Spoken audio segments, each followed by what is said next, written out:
부대문 해야 의대문 됩니다. 그렇죠?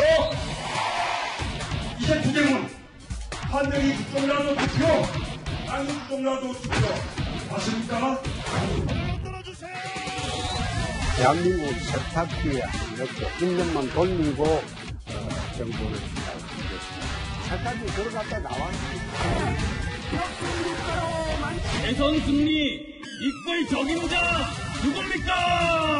누굽니까? 누굽니까? 저는 이순신 장군 생각합니다. 신에게는 12척의 배가 남았다. 이거 어떻게 해야 되겠습니까?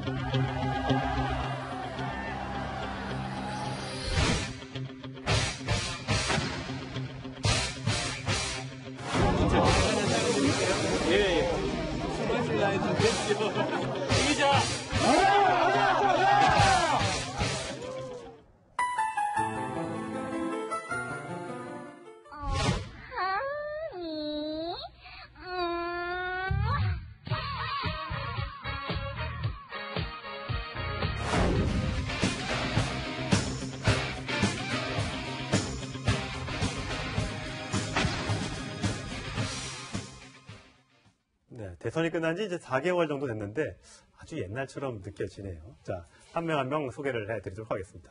자, 김무성 의원과 유승민 의원입니다. 아까 좀 전에 영상에서 만나봤던 사진 여기 그대로 옮겨놨습니다. 네, 남자끼리 뭐 하는 건지 모르겠습니다.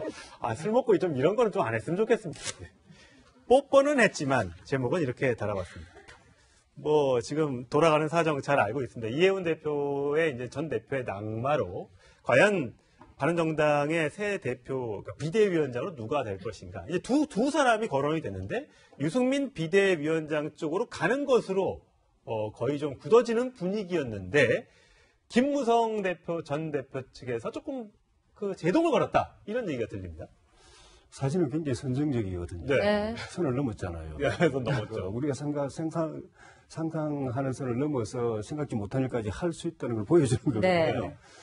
그런 점에서 조금 아쉽습니다. 그래서 국회의원 20명 되는 데서 지금 누가 봐도 좀 위기의 상황에서 비대위 체제를 세우고 또 의견이 다수는 어느 정도 뭐 공감대가 되어 있는데 저렇게까지 했는데 어쨌든 크다면 크지만 작다면 작은 결론일 수도 있는 것들이 합의가 안 된다는 거예요. 그러니까 그동안에 이제 대선 과정에 있어서도 두 사람이 생각이 좀 다르다. 그래서 이제 그러니까 김무성 전 대표 측에 한 20명 정도 되는 사람들이 한국당으로 복당을 했잖아요. 그때부터도 계속 삐걱거리면서 대선 실패의 요인이 여러 가지가 있겠지만 뭐 그렇게 당내 통합도 잘 못했던 것이 이제 아마 하나의 요인으로 꼽히는 것도 있는데 대선이 끝나고 나서도 결국 화합하지 못한다는 얘기가 계속 들리는 거 아니겠습니까? 예. 그래서 뭐 두 분이 정치를 같이 해오신 게 벌써 한 20몇 년 되기 때문에 서로 잘 알고 친하기도 하고 또 생각의 차이도 어디에 있다는 걸 이제 알기도 하는데 지금 형식상으로는 이제 보수 대통합에 대해서 김무성 대표는 적극적인 통합, 또 유승민 대표는 그 자강론.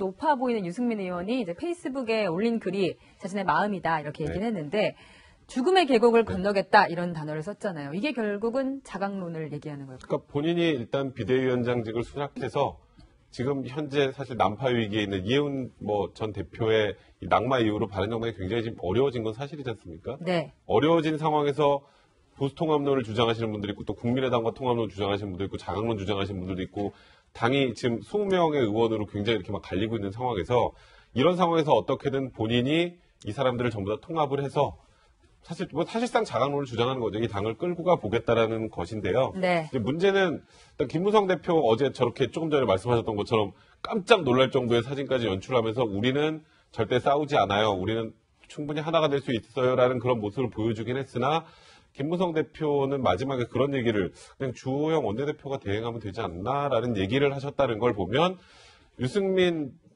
이제 비대위원장 체제로 가게 되면 자강론이 너무 이제 또 이 당내 대세가 되면서 또 좀 이렇게 비주류로 몰릴 가능성까지 염두에 두는 상황 그런 것들을 보고 있으니 국민들 입장에서 사실 보수의 새로운 가치, 새로운 혁신을 하겠다는 바른정당이 자꾸 저런 삐그덕거리는 모습을 보이니까 바른정당이 그 초기의 뜻과 다르게 지지율이 많이 못 오르는 하나 원인이 되는 게 아닌가 싶습니다.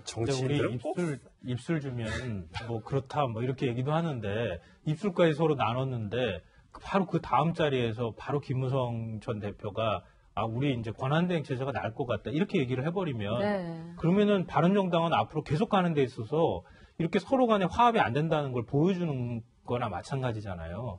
그러니까 차라리 저런 자리에서는 그냥 한번 그렇게 서로 이제 화합하는 모습 보여줬으면 꾹 참고 조금 지나고 난 다음에 얘기했으면 어땠을까. 근데 바로 모임 끝나자마자 김무성 의원이 저런 얘기를 했거든요. 비대위 체제보다는 권한대행 체제가 낫다 이렇게 얘기를 해버렸다는 것은 아무리 서로 간에 화합을 하려고 해도 화합이 안 되는 거라는 걸 보여주는 상징적인 네. 장면일 수 있다는 생각이 들어요. 꼭 카메라 앞에서 저렇게 친한 척하고 악수하고 뽀뽀하고 포옹하고 해놓고 카메라 기자들만 빠지면 할 소리 다 하는 모습. 자, 국민들이 그래서 정치인들을 믿지 못하는 것 아닌가라는 생각이 좀 듭니다.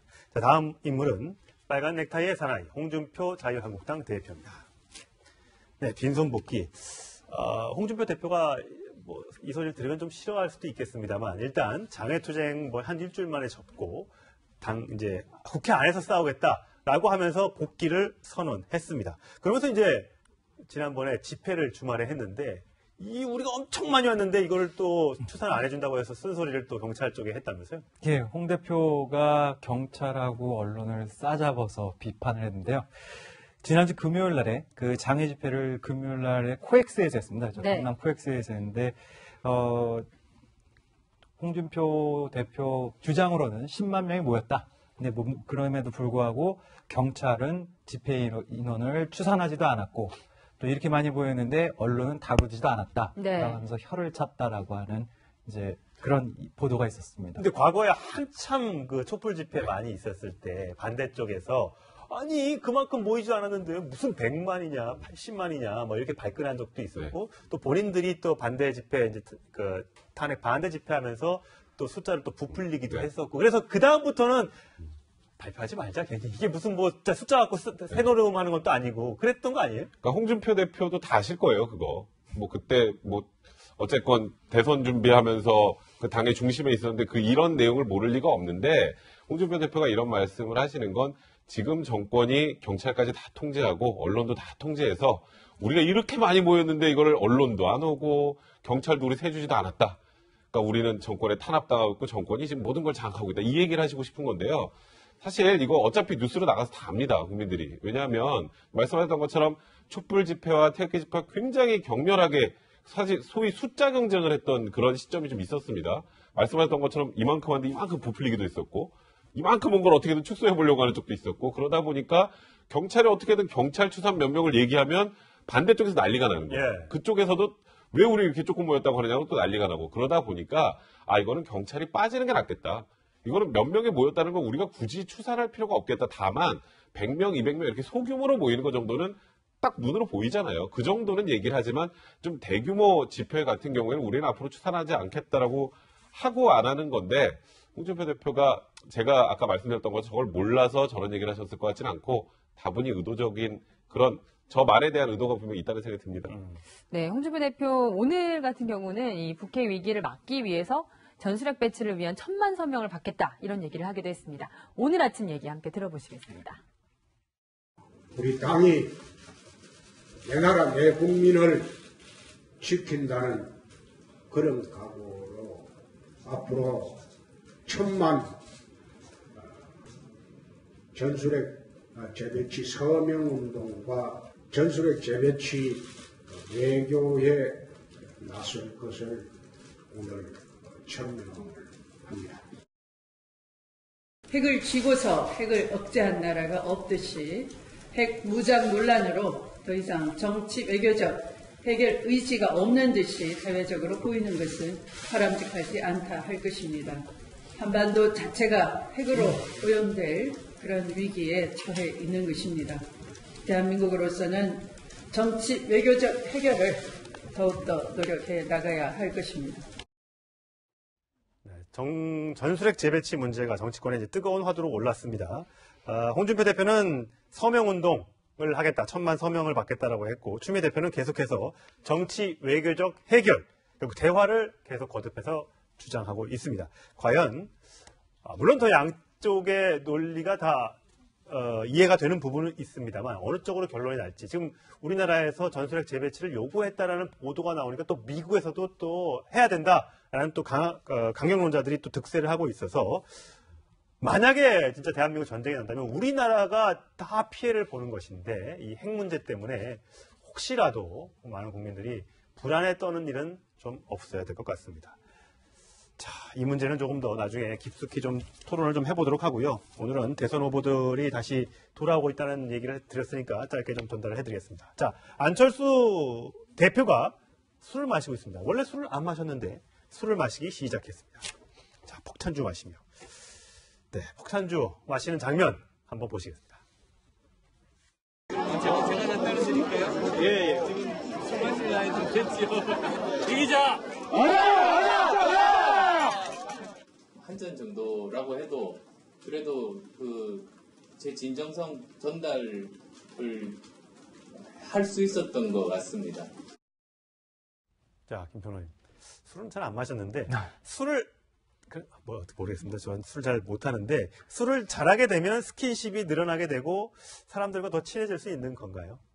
그러니까 우리 이제 상대적인 개념인 것 같아요. 술을 전혀 못 먹는 사람 입장에서는 한 잔만으로도 치사량이 될 수 있잖아요. 네. 그러니까 안철수 대표 입장에서는 나는 술을 안 먹는 사람인데 술을 한 잔을 폭탄주까지 말아가지고 마셨다. 이거는 나의 엄청난 진정성을 보여준 것이다. 이렇게 생각할 수 있을 것 같은데 또 대다수의 그 국민들 입장에서는 뭐 그 한 잔 가지고 또 그렇게까지 얘기하느냐 이런 입장에서로 갈릴 것 같은데 안철수 전 대표 입장으로 이해를 하자면 내가 그동안에 이런 모습에서 이제 뭔가 탈피하고 뭐 변화하고 앞으로 이제 당을 좀 더 적극적으로 끌고 나가겠습니다라고 하는 의지를 보여주기 위한 일종의 이제 정치적 제스처에 해당이 된다 이렇게 보이는데요. 다만 제가 앞서 말씀드렸던 것처럼 많은 사람은 그게 과연 그런 행동일 수 있을까라고 하는 의문이 계속 든다는 거예요. 네. 그러니까 지금 안철수 대표가 호남에 가서 호남 홀대론 얘기하거나 이렇게 하는 것들이 대다수 국민들이나 호남 그 지역 주민들한테는 별로 공감을 못 얻는 게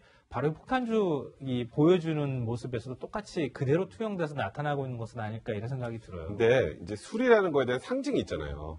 술은 사람들하고 좀 더 친해지는 계기가 되고 사람들에게 좀 더 솔직해지는 모습을 보여주는, 물론 고주망태가 돼서 취하면 안 되겠지만 술이라는 게 사실 굉장히 서먹서먹한 관계를 친하게 만들어줄 수 있기 때문에 폭탄주를 한 잔을 마시건 두 잔을 마시건 안철수 대표 입장에서는 술잔을 들고 술을 이렇게 한 잔씩 따라주는 모습만으로도 과거에 항상 안철수 대표가 너무 독단적이고 혼자 결정하는 것 같고 소통도 없고 이런 거에서 이미지를 좀 변화시키겠다는 움직임으로 받아들이는 게, 물론 지금 말씀하셨던 것처럼 물론 또 술 많이 드시는 분은 아주 폭탄주 한 잔 가지고 뭘 이렇게 생색내라고 할지 모르겠지만 안철수 대표 입장에서는 그런 이미지의 변화를 꾀하는 지금 과정이라고 보시는 게 맞지 않을까 생각됩니다. 정치인들은 이렇게 어떻게 꼭 술을 먹고 뽀뽀를 해야지만 정치를 제대로 할 수 있다고 생각하는지는 모르겠습니다만 많은 국민들은 뭔가 결과로서 또 과정에서 뭔가를 좀 보여주기를 바라고 있다는 점, 대선 후보들이었으니까 좀 제대로 좀 알아줬으면 좋겠습니다.